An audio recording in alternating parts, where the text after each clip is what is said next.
I was the one who paid for the house they were trying to take from me. It started on a Sunday in late October. My daughter had called earlier that week and asked if I could come over for Thanksgiving dinner. Early, she said, because her husband's family was coming later in the month and she wanted time just with me. That sounded reasonable. That sounded like something a daughter would say. I drove the 2 hours from Kingston to their place outside Ottawa without thinking twice about it. My daughter and her husband had been married for 6 years. I had paid for the wedding. Not all of it, but most of it. $43,000 at a venue in Gatineau, a sit-down dinner for 200 people, an open bar that went until midnight. I remember thinking, standing there in my rented suit watching her dance with her husband, that it was the best money I had ever spent. That is the thing about hindsight. It makes a fool out of everyone. Her husband was an account manager at a logistics company in Nepean. He had a firm handshake and a way of looking at you while you were speaking that made you feel heard, and I had mistaken that for good character for years. My daughter worked part-time at a dental office 2 days a week. They lived in a 4-bedroom house that I will get to shortly. I had retired 3 years earlier from 31 years with the federal government, public works, a pension, and a modest RRSP that I had been careful with. My wife, my daughter's mother, had passed 7 years before. I had sold our family home in Kingston and bought a smaller place near the water. I was not a rich man, but I was comfortable. That comfort, I would learn, was the problem. The drive up was fine. I stopped at a Tim Hortons outside Smiths Falls and had a coffee and a sandwich, and I remember thinking about how the leaves were still holding on to some of their color, that burnt orange the maples get in eastern Ontario just before everything goes gray. I was 64 years old, and I was genuinely happy, not in any dramatic way, just steady, quiet. The kind of happy that takes a long time to build and feels very fragile once you understand it can be taken from you. They greeted me at the door, both of them, which should have been the first sign. My son-in-law had his hand extended before I had even come up the porch steps. My daughter hugged me and said I looked good and took my coat. The house smelled like roasting chicken and something with rosemary. I put my bag in the guest room and came back to the kitchen and poured myself a glass of water from the pitcher on the counter. I noticed nothing. That is what I want to be honest about. There was nothing to notice. The kitchen was clean. The table was set. The afternoon light was coming through the window above the sink and catching the edge of a glass and making a small rainbow on the wall. And I stood there thinking about nothing in particular, just drinking my water, just being someone's father, just being there. The dizziness started about an hour later. I had put it down to the drive, or to the fact that I had not eaten much since the sandwich.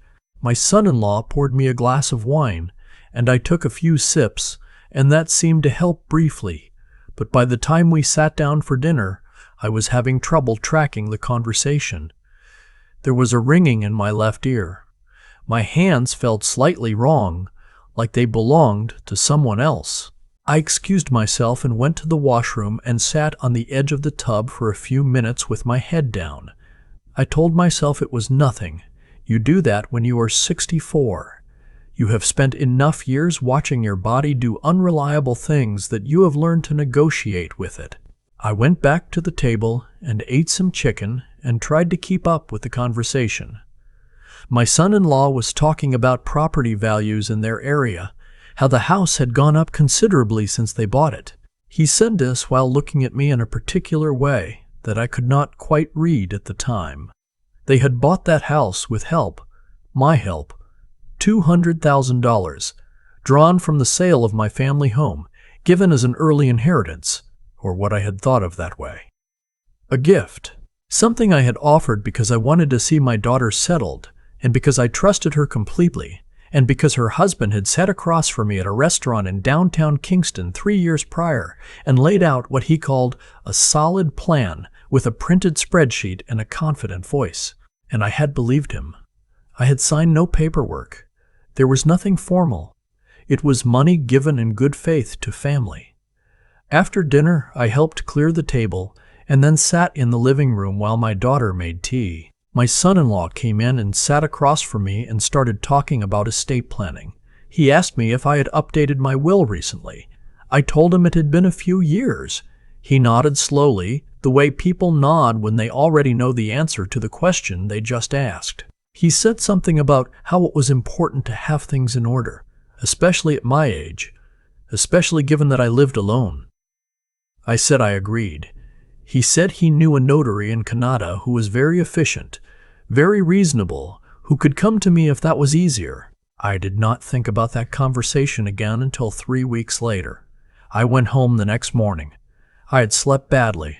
The dizziness had continued through the night, though it was less intense by the time I woke up, and I had told my daughter I thought I might be coming down with something. She had seemed concerned, but not the way you are concerned about someone you love, more the way you are concerned about a delay. Her husband had offered to drive me home, and I had said no, I was fine. I would take the 417 and stop if I needed to. I made it home. I drank 2 large glasses of water and slept for 4 hours in the afternoon. And when I woke up, I still felt wrong. Not sick exactly. Hollowed out. There was a metallic taste at the back of my throat that had not been there before the trip. I called my doctor the following morning and got an appointment for that Thursday. I told him my symptoms, the dizziness, the ringing, the strange sensation in my hands, the taste, and he ordered blood work. He did not seem alarmed. He mentioned inner ear issues, mentioned that blood pressure could do strange things as you got older, mentioned dehydration. I had the blood drawn that afternoon at the lab on Princess Street. In the meantime, I started paying attention. That is the thing no one tells you about getting older. You spend so much energy accepting the unreliability of your body that you stop asking why. You just adapt. But I was a man who had spent 31 years in federal procurement, reading contracts, catching discrepancies, understanding that the thing that looks like an oversight is sometimes not an oversight. Something in me, some old professional habit, started quietly working on the problem while the rest of me was trying to rest. I thought about the water. I had drunk from the pitcher on the counter. My daughter and her husband had had glasses already poured. I had noticed that now, in retrospect. They had glasses that came from a different place. The pitcher had been there specifically. I thought about the timing of the dizziness, roughly 45 minutes after drinking from it. I thought about the metallic taste. I thought about my son-in-law and his questions about my will and his notary in Canada. I called my doctor back on the Wednesday and told him I needed the blood work to check for heavy metals. He paused. He asked me why. I told him I had reason to believe I might have ingested something. He asked if I should call someone. I said, not yet. The results came back the following week. Elevated arsenic levels, not critically high. I had not been given enough to kill me quickly, but high enough that my doctor sat across from me in his office with the printout in his hands and a look on his face that I will not forget. He asked me directly if I had any idea how this could have happened. I told him I had a strong suspicion. He told me he was obligated to report it. I told him to go ahead and report it, and while he was doing that, I was going to call the OPP. What followed over the next several weeks was the most exhausting and the most clarifying experience of my life. The investigators were thorough. They obtained a warrant and searched the house in Ottawa. In the garage, in a storage cabinet behind a shelving unit, they found a container of sodium arsenite. It is used as a pesticide. It is not something you find in a suburban garage in Ottawa by accident. In the course of the investigation, they obtained my son-in-law's financial records. What they found was something I had not fully known, and something my daughter, when confronted with it, claimed not to have known either. Her husband had, 18 months earlier, taken out a life insurance policy in my name. The policy was for $1.8 million. He had found someone to forge my signature. This came out later through a handwriting analysis on the application. The beneficiary was listed as my daughter, which meant in practical terms that he controlled it.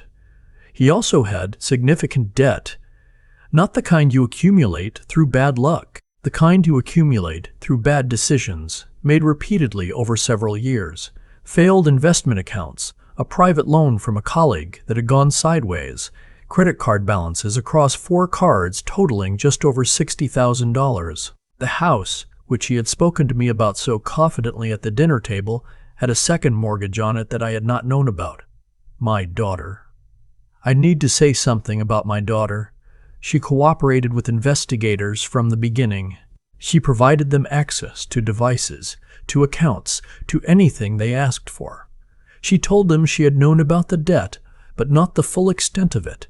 She told them she had not known about the insurance policy. The investigators believed her, and based on what I have come to understand of the timeline, I believe her too, though that belief has not been without cost to me.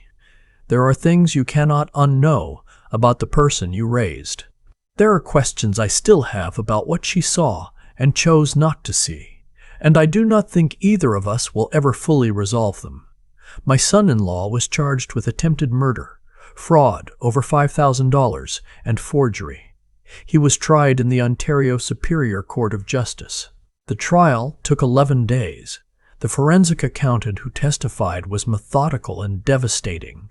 The handwriting analyst was unambiguous.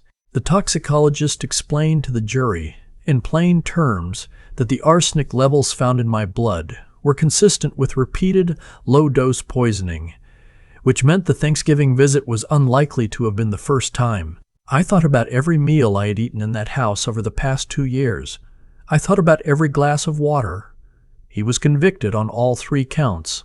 At sentencing, the judge noted the deliberateness of the plan, the vulnerability of the victim, and the abuse of a position of trust within a family. My son-in-law received 14 years with no parole eligibility for 10. The insurance company voided the policy the week the charges were laid. There was nothing to collect. My daughter did not go to prison. She was not charged.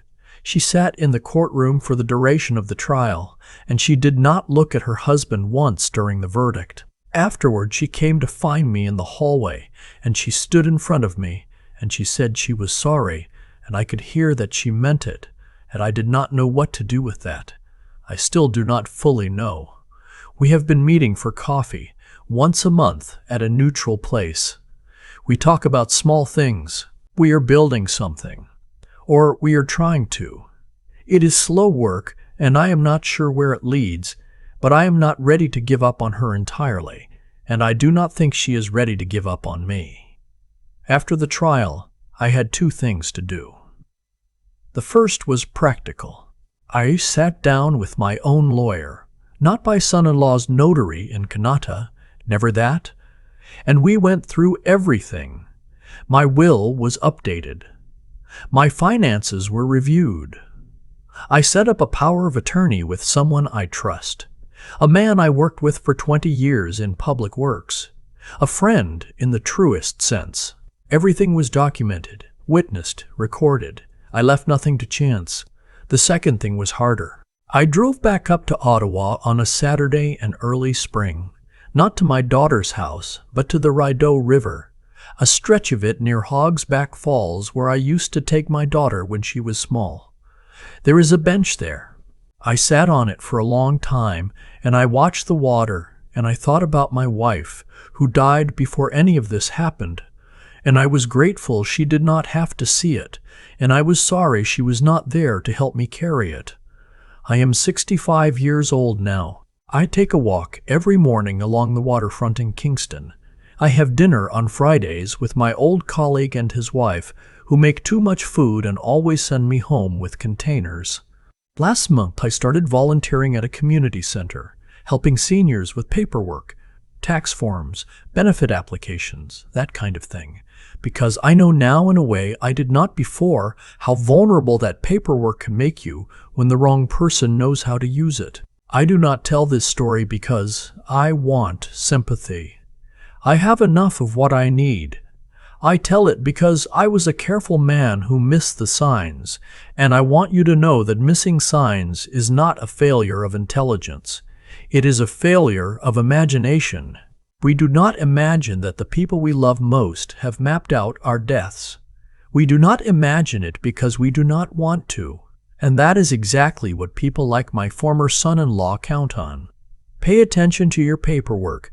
Know what has been signed in your name. Talk to a lawyer you chose yourself, not one someone else recommended. And if something feels wrong in your body after a meal at someone's house, even family, especially family, you go to the emergency room that night. You do not wait until morning.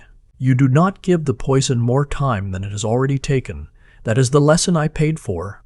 I want it to cost you nothing. I think about the bench by the Red River more than I expected to. Not because it was dramatic. It wasn't. It was just a bench on a cold morning in April, and the water was high and brown the way it gets in spring, and I sat there for a long time without any particular thoughts, which I suppose is its own kind of thought. What I kept coming back to was not the trial, not the verdict, not even the garage and what they found in it. It was the moment I poured that glass of water in my daughter's kitchen and felt completely at ease. That ease, I've been trying to understand it. Here is what I've worked out, for whatever it's worth. My son-in-law was not a stupid man. He was, in fact, quite good at reading people. He understood that I was someone who led with trust, who defaulted to good faith, who had spent a long life believing that character reveals itself over time. He used all of that against me. And the hard truth is that none of those qualities, trust, patience, good faith, were wrong in themselves. What was missing was the willingness to look directly at uncomfortable evidence. I saw the signs, the questions about the will, the notary recommendation, the way he steered conversations toward my finances. I filed each one away as mildly odd and moved on, because looking directly at what they might mean would have required imagining something I did not want to imagine. That is the first thing I would tell anyone listening to this. Intertry without clear-eyed judgment is not enough. You can be a good person and still be willfully blind. The two things are not the same, and the people who mean to harm you know the difference better than you do. What protected me in the end was not my goodness. It was an old habit of professional scrutiny that I almost talked myself out of using on my own family. When something does not add up, you do not get to decide in advance that it probably adds up fine. You follow the numbers. The second thing is harder to say. After the blood work came back, after the OPP got involved, after everything, I did not collapse. I want to be honest about that without sounding as though I am congratulating myself, because it did not feel like strength at the time. It felt like stubbornness mostly, like not being willing to let this be the thing that finished me. I had buried my wife. I had raised a daughter on my own for a long stretch of years. I had worked 31 years in a building full of bureaucracy and still cared about doing the job right. That accumulation of ordinary persistence, that is what held, not anything special, just the habit of continuing. My daughter and I are still figuring out what we are to each other now. That work is slow and it is real, and some days it is genuinely painful. But I am doing it because I believe that walking away from a person entirely, when there is still something true between you, takes a kind of courage I am not sure I have and I am not sure I want. What I know is that I am not the man who drove up the 417 that October afternoon, eyes on the autumn maples, thinking everything was fine. I am something more careful now, more awake, and I find, somewhat to my own surprise, that I prefer it. The waterfront in Kingston is very quiet at 7 in the morning. I walk it every day. I notice things.